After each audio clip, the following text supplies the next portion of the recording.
Hey everybody, Teresa here from Inspiration Cards, and I'm back with the second card for this month's online Stamp Jammies class featuring the Pretty Pumpkins stamp set.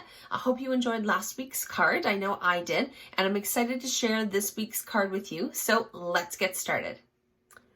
So here's this week's card. So with this week's card, I've used crumb cake and some pale papaya as our colors. So what you're going to need for this week's card is the large piece of crumb cake cardstock. You'll have 2 large pieces of basic white, 1 strip of pale papaya, and then you'll also have 1 small strip of basic white as well. All right, now to get us started, as always, I like to fold my card base in half first. I'm just going to grab my bone folder here, get that nice crisp, clean fold. Helps avoid the fuzzies. There we go. So I'm going to set that aside. And then I'm going to grab one of our large pieces of basic white. Now this one's just going to go on the inside, but I always like to add a little something on the inside as well. So in this case, I'm actually just going to add the single leaf image. You can add one of the viney images if you want that one instead, or if you want to stamp in a phrase from this set or another, go right ahead. So there we go. I'm just going to attach that to my block. And I'm going to grab my pale papaya. So I want a little bit of that pale papaya on the inside. Don't want just that crumb cake. And I'm just going to give that a little twirl. And there we go. All right, and I'm going to set that aside to dry.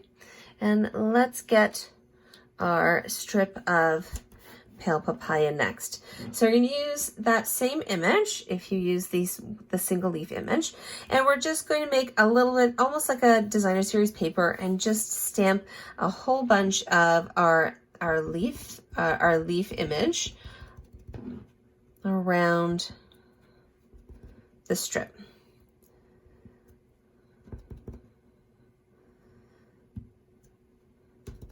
And so you want to switch up the angle and the position of the stamp just to keep it kind of random. You don't want it all looking the same. There we go. And we'll just do a couple more. And one more here right along the bottom. There we go. All right, so let's set that aside to dry as well. Okay, and with the large piece of pale papaya, what you're going to do is we're going to stamp the large pumpkin image, the decorative pumpkin image. There we go. And again, we're going to use the pale papaya.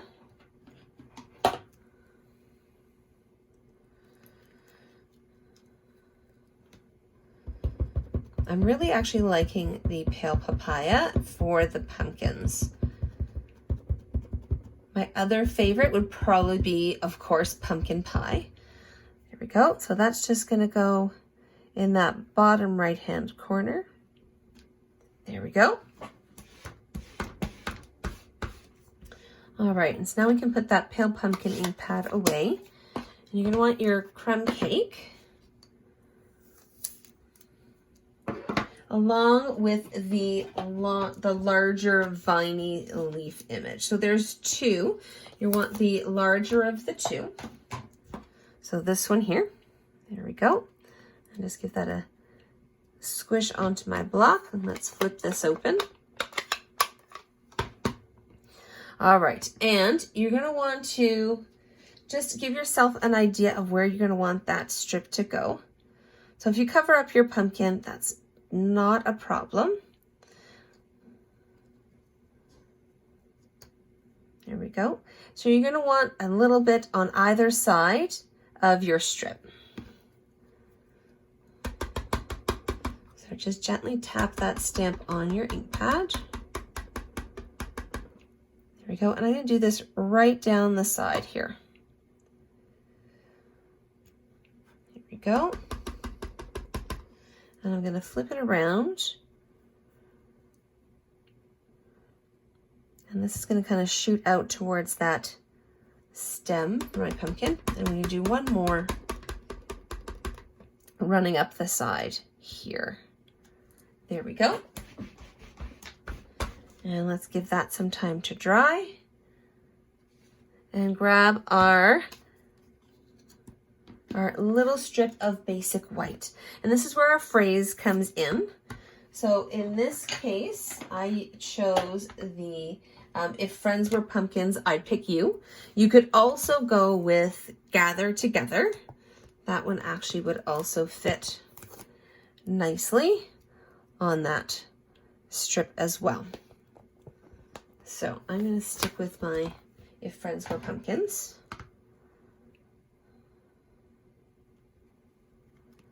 There we go. And again, we've got lots of the pumpkin pie with that strip and our pumpkin. So I'm just going to grab my crumb cake ink and get that centered as best I can. Oh, let's try that again. The nice thing about having cardstock, there's always a second side. All right, let me see if I can get this a little better centered here. There we go. All right, so let's give that a minute to dry. That's it for our stamping. So we're going to pull in our pieces to start assembling.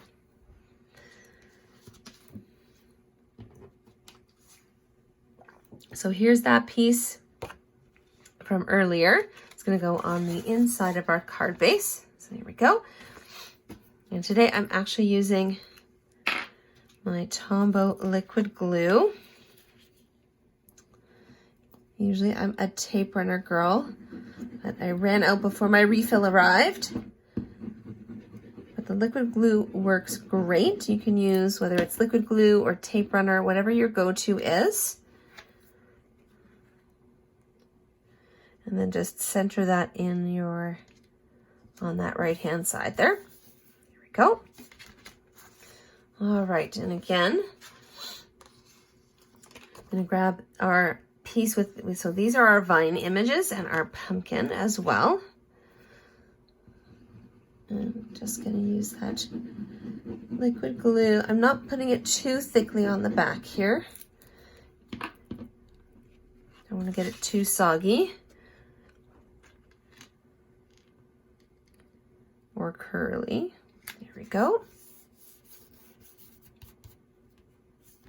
And then we need our strip.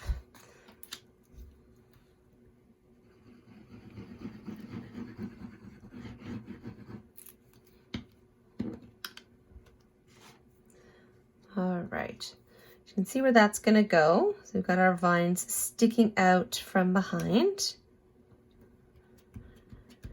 Reminds me a little bit of the grape arbor that's in my parents' backyard.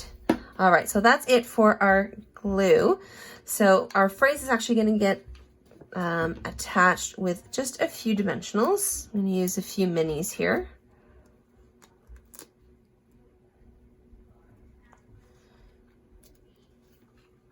And we'll stick one more on for good measure. There we go. And just peel the paper off the back.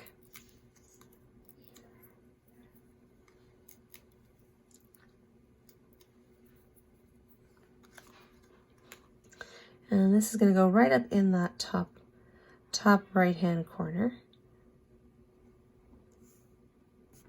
There we go.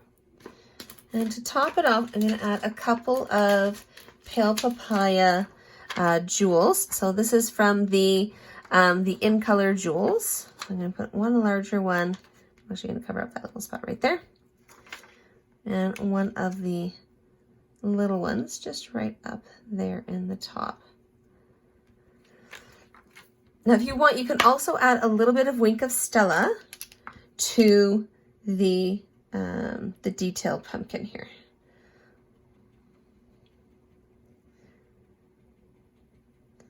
So with the Wink of Stella, you just want to give it a good shake and then squish out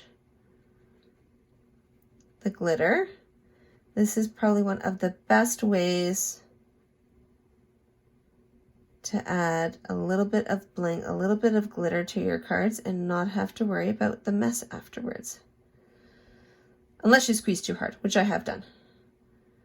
In that case though, I just usually take that little pool of glitter, and instead of squeezing, I just use the brush end to just kind of pick it up like a paintbrush and spread it around.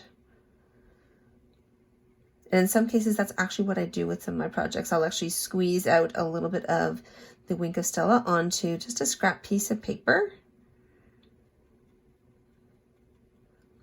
And then I pick it up with the glitter brush. There you go. So you don't need a lot.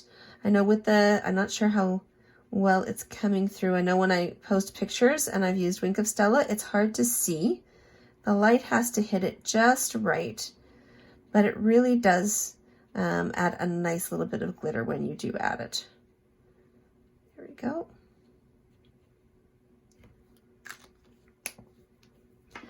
All right, and as always, I do have an alternative card featuring this set. So this one here is using a bit of a different color. So the not so traditional colors. So we've got Misty Moonlight for the card base and the detailed die pumpkin. So this is from the Detailed Pumpkins die set that coordinates with the stamp set. And then of course we've got some Soft Succulent and some Bumblebee. I really love the gold foil pieces and the brushed metallic cardstock. It really adds a nice little something to the card. And of course we've got a nice little bit of embossing in the background as well. So there you go. That's our second card featuring the Pretty Pumpkins stamp set. I'll be back next week to share our third card. And next month, I'm going to be featuring the Frosted Gingerbread stamp set for my online Stamp Jammies card class. The deadline has passed for the full class kit, which includes the stamp set, one ink pad, and some of the Gingerbread and Peppermint Designer Series paper, along with all the class supplies. But for just $20, I will send you all the supplies you need to make the 4 cards for next month's class, and that includes shipping to anywhere in Canada. If you don't live in Canada, I'm happy to do the same. We just have to add a little bit more to get that extra shipping covered. In the meantime, if you have any questions, you can send me an email at inkspirationwiththeresa@gmail.com, or you can check out some of my other projects on my blog at inkspirationcards.com or on my Facebook page, Inkspiration Cards. And of course, don't forget to subscribe to my channel. See you soon.